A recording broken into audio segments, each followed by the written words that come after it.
আমার কোম্পানির শোরুম ছিল প্রথম আমার খাটের নিচে, মানে মেসেজের চৌকিটা থাকে চৌকির নিচে ছিল আমার কোম্পানির শোরুম। কার্টুনগুলো রাখতাম, রেখে যখন কোনো কাস্টমার আসতো ওইখান থেকে বের করে দেখায় আবার ভাঁজ করে ওইখানে ঢুকে রাখতাম।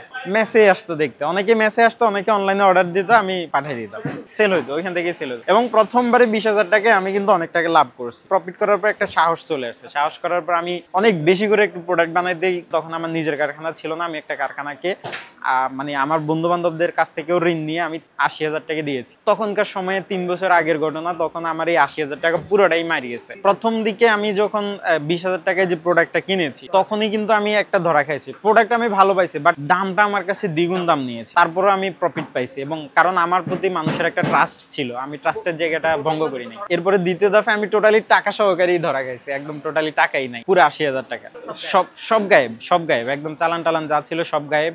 এরপরে তো একেবারে চোখে মুখে আর কিছু দেখতেছি না। আমার একটা ইয়ে ছিল, আমার কাছে অগ্রিম কিছু অর্ডারও ছিল, বাট আমি প্রোডাক্ট দিতে পারতেছি না। আমার যাদের কাছ থেকে সারাউন্ডিং এ যাদের কাছ থেকে আমি ধার নিয়েছি ওই টাকাগুলো দিতে পারতেছি। আমার বিজনেস লাইফে ওই সময়ের চাইতে সবচেয়ে খারাপ সময় আর আসছে কিনা আমি জানি না। তো তখন আমার রুমমেট, তার কাছে তার এলাকার একটা সমিতি ছিল, সেই সমিতির কিছু টাকা ছিল তার কাছে। আমার এই সিচুয়েশন দেখে সেই টাকাটা আমার হাতে তুলে দেয়। আমি যেদিন বিজনেসে নেমেছি সেদিন থেকে আমি এতটুকু ফিল করতাম যে শুধু টাকা দিয়ে বিজনেস হয় না, আমি কখনো হেরে যাব। আমি এখানে নেমেছি, এখানে সফল হয়ে দেখাবো, সব হারায়ও আমি ভাঙি নাই।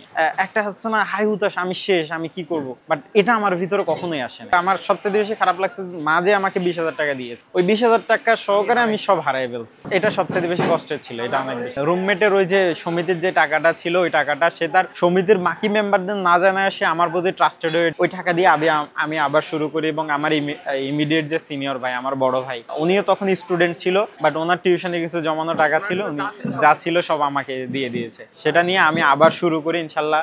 আজকে সেখান থেকে শুরু করে আমার বিজনেসের টাকা দিয়েই আজকে আমি আপনারা যা দেখতেছেন এটাই। আমার এই কারখানা আজকে 6 মাসের মতো হয়েছে। প্রথম আমি শুরু করেছি এই যে কাটিং ম্যান, যে ওই মেশিনগুলো কিনেছিলাম একদম শুরুর দিকে। এরপর আস্তে আস্তে শ্রমিক বাড়তেছে, কাজ বাড়তেছে, এরপরে ওইখানে মেশিন বাড়তেছে। এরপরে তো এখন আমরা হচ্ছে যে ওই যে ফেস্টিং করার জন্য বিশাল একেবারে অনেক বড় একটা ইয়া করে নিয়ে আসছি। এই যে এখানে যেটা দেখতে পাচ্ছেন এই মেশিনটা, এটা দিয়ে মানে পুরোটা ইয়া করা হয়।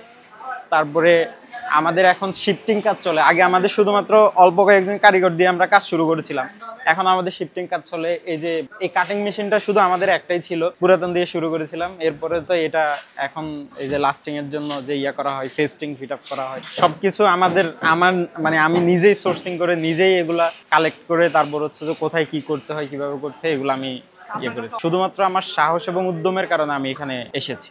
আমাদের একজন মেন্টর আমাকে বলেছিল যে তুমি বিজনেস করতে পারবা, সফল হতে পারবা তখন যখন তুমি তোমার ফ্যামিলি তোমাকে বিজনেস করতে চাইবে না, বাট তুমি ফ্যামিলিকে কনভিন্স করতে পারছো। তার মানে হচ্ছে যে তুমি কাস্টমারকেও কনভিন্স করতে পারবা, তুমি সোসাইটিকেও কনভিন্স করতে পারবা, তোমার বিজনেসের প্রতি তাদেরকে নিয়ে আসতে পারবা। আমি যখন প্রথমে আমার ফ্যামিলির সাথে শেয়ার করি, আমার মায়ের সাথে প্রথম শেয়ার করি যে আমি বিজনেস করতে চাই, যে তোকে এত টাকা খরচ করে আমি হচ্ছে যে ইঞ্জিনিয়ার বানাচ্ছি আর তুই কিসের জুতার বিজনেস করবি, এটা ওনারা নিতেই পারতেছিল না। মান সম্মানের একটা ব্যাপার স্যাপার হয়ে দাঁড়াইছিল।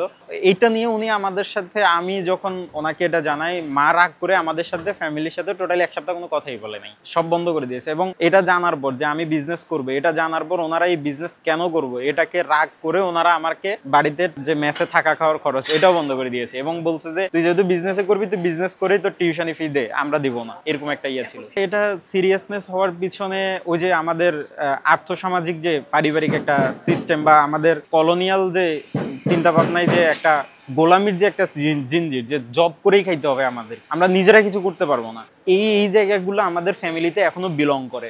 আমাদের ফ্যামিলিগুলো চিন্তা করে যে যেই ছেলে জব করে, চাকরি করতে পারে, সেই ছেলেই প্রতিষ্ঠিত, যে বিজনেস করে বা উদ্যোক্তা হয় সে প্রতিষ্ঠিত হতে পারে না। আমার এই স্ট্রাগল পজিশনে আমার ভার্সিটির যে পড়াশোনা, একাডেমিক যে পড়াশোনা, এটাকেও আমি কখনো গ্যাপ দিই নাই। টিউশন ফির জন্য ভার্সিটি থেকে প্রতিনিয়ত চাপ দিচ্ছে, বাড়ি থেকে কোনো টিউশন ফি দিচ্ছে না। পরে আমাকে আমার মা একদিন ফোন দিয়েছে, আমি ফোন দিয়েছি। পরে উনি যখন আমার উদ্যমের জায়গাটা যখন আমি আমার মাকে বুঝাইতে পারছি, আমার মাকে যখন আমি কনভিন্স করতে পারছি, মা তখন প্রথম আমাকে 20,000 টাকা দেয় এবং আমি সেই টাকা দিয়ে প্রথম আমার বিজনেসে স্টাডি শুরু করি।